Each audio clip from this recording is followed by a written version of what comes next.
Good morning. Whoop, whoop. Clive Barker, ABARAT, Chapter 18. 18. I noticed that Chapter 14 hasn't been viewed by anyone. Just saying.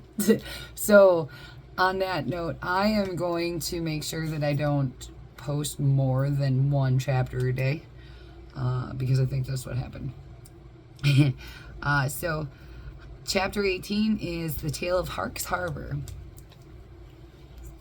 They passed several more images of the Comexo Kid as they made their way to Club's press.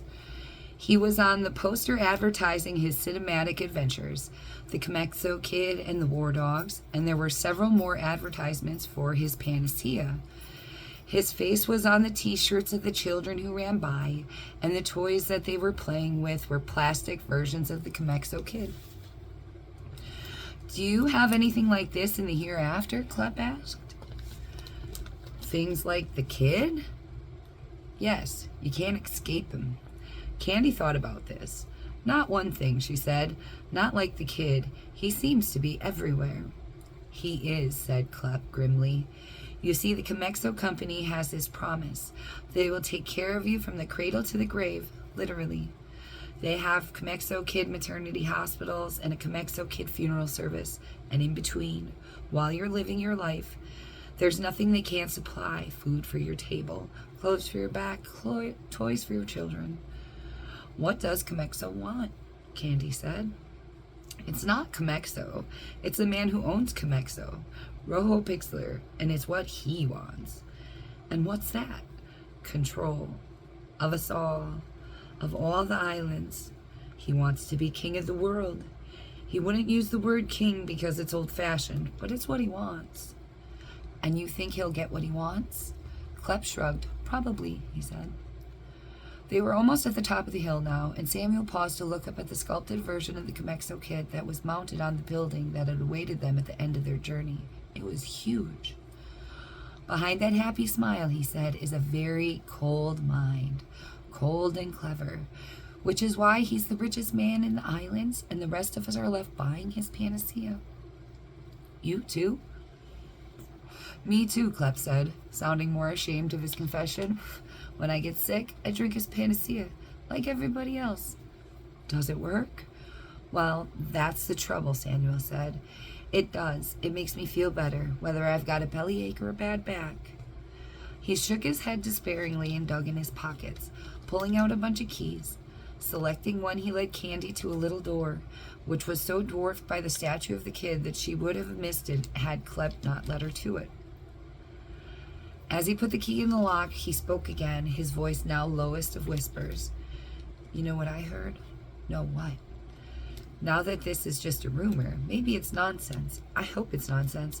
But I heard that Rojo Pixler has approached the Council of Magicians to buy the Conjuration of Life. What's that? What does it sound like? Candy pondered on this for a moment. The Conjuration of Life, she said. Well, it sounds like something that raises the dead. You're right.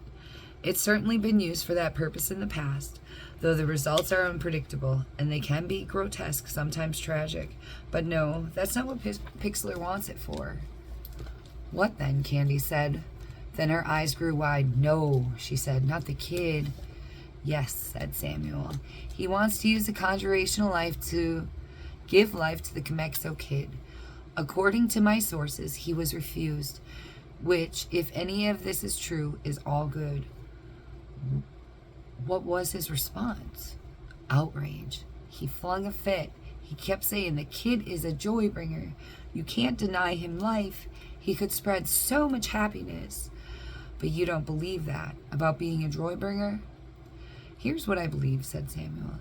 I believe that if Pixler had the Conjuration of Life, he wouldn't just have one living, breathing kid. There'd be armies of them, all of them wearing that idiotic smile as they took over the islands. He shuddered. Horrible. He turned the key in the lock and pushed the door open. The smell of printer's ink stung Candy's nostrils. Before you come inside, I should warn you, Clip said. It's chaos. Then he swung the door wide. Chaos it was, from ceiling to floor. There was a small printing press in the middle of the room and dozens of unruly piles of Klepp almanac on every side. Clearly, Samuel slept in the midst of his work, because there was an old sofa against the wall with pillows and a couple of blankets strewn upon it.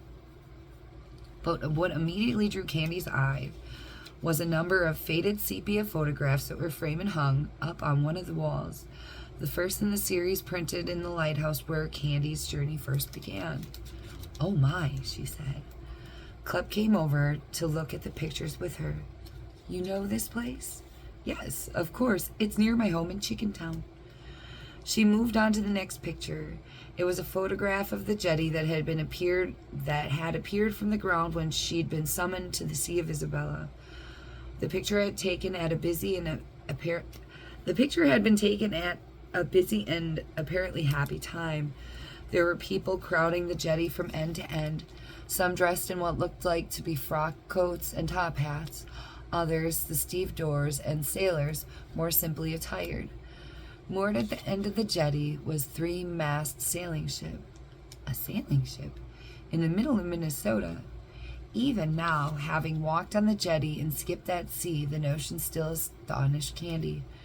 "Do you know when this was taken?" Candy asked Klepp. 1882 by your calendar, I believe," Samuel said. He moved to the next photograph, which showed the other end of the jetty, where there were several 2-story buildings, stores advertising ship supplies, and what looked like a hotel. "That's my great-grandfather," Samuel said, pointing to a man who bore an uncanny resemblance to him. "Who's the lady beside him?" "That's his wife, Vida Klepp. She was beautiful. She left him the day after the photograph was taken." "Really?" said Candy, her thoughts going for a moment to Henry Murkett, who had also lost his wife when he turned his attention to the ABARAT. "Where did she go?" Candy said. "Vida Klepp? Nobody knows for sure. She took herself off with a man from Outland and was never seen again. Whatever happened to her, wherever she went, it nearly broke my great-grandfather's heart. He only went back to Hark's Harbor once after that." "Hark's Harbor?" Where did my brain cells go? Sorry. "Oh, Hark's Harbor? That's the name of the place?" "Yes, it was the largest of the harbors that served ABARAT, and that's where the big ships came, the clippers and the schooners." Of all things to think of at that moment, Candy pictured Miss Schwartz instructing her class to find 10 interesting facts about Chickentown. Well, how about this, Candy thought. What would the look on Miss Schwartz's face have been had Candy brought these pictures to show the class? That would have been quite a moment. "It's all gone now, of course," Samuel said. "Not all of it," Candy replied. "That jetty," she tapped the glass covering the photograph, "is still there. And the lighthouse, but all the rest of it, these stores, for instance, they've all gone. I suppose they must have rotted away over the years." "Oh no, they didn't rot," Klepp said. "Remember I said my great-grandfather went back there one last time?" "Yes." "Well, it was for the burning of Hark's Harbor." "The burning?" "Look." Samuel moved on to the next to last photograph in the sequence. It showed a somewhat blurred image, perhaps the consequence of an old-fashioned plate camera capturing the scene filled with movement. The photograph was of the burning of the harbor. The buildings at the end of the jetty were all on fire, with smeared bright flames shooting out of the windows and through the doors. There was no attempt to put the fire out, as far as Candy could see. People were just standing along the jetty, watching the spectacle. She couldn't make out their expressions. Was it arson? Well, it wasn't an accident, Klepp said, but it wasn't strictly arson either. It was a piece of authorized destruction. Check this art out.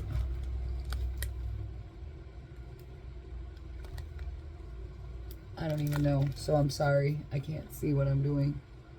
There we go.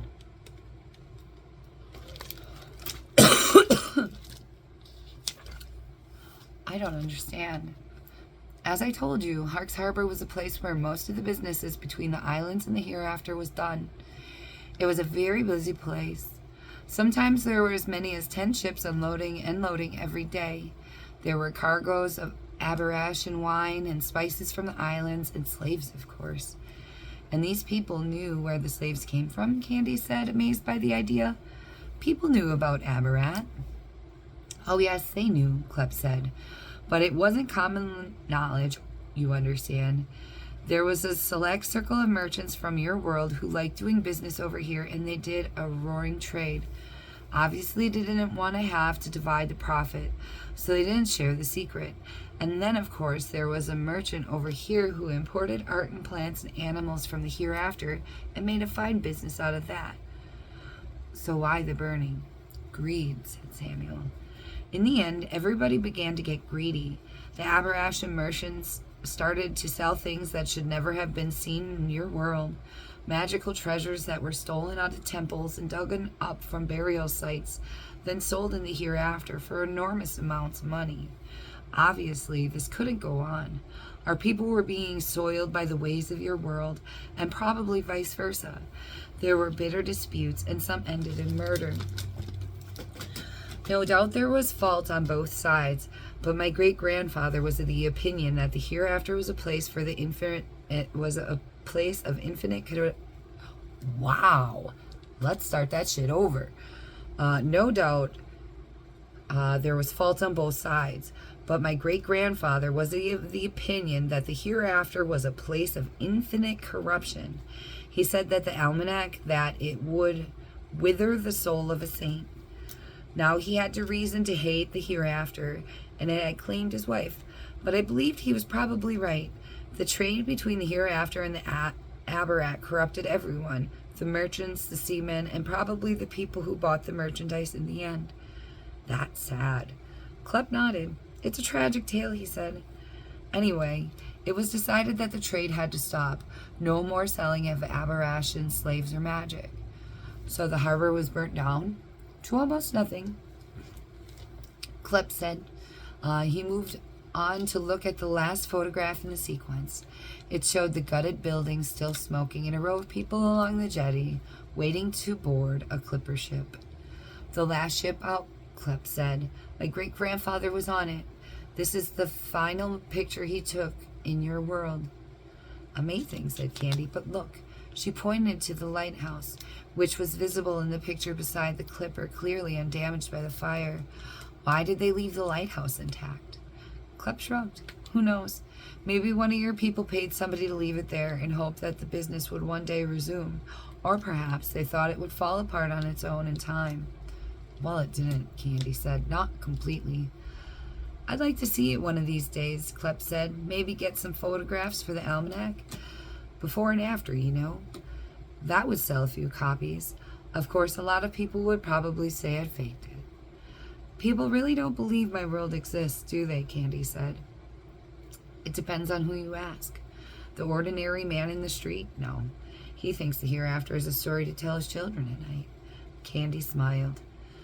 What's so funny? Clive said. Oh, just the idea that the world where I live is a story for kids. What do they say about it?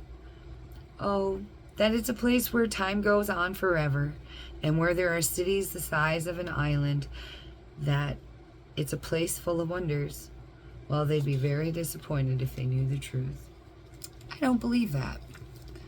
One day maybe I'll get to show you. I'd like that, said Clive.